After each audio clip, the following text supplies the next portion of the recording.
muka shi fa sosai lokacin nan ido har ya fara raina fata. To a gadi. Muka zo gindin wani tudu. Muka kwanta sai na barci.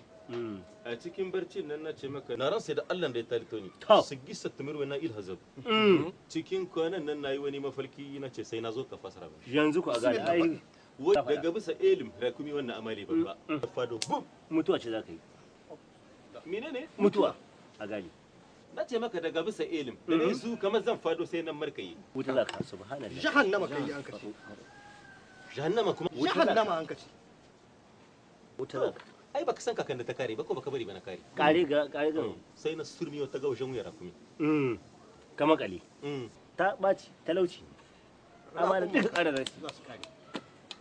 Raƙuma sun ƙare. Sai a kuma talagabi. Daga mutuwa sai jahannama sai kai ya wala kai wannan mafarki ni ban ma yi ta ba. Ban ma yi shi. Sai dai haka. Zance ne kai yaro. Ba ni shayin nan na shagana in sha. Wala hauli.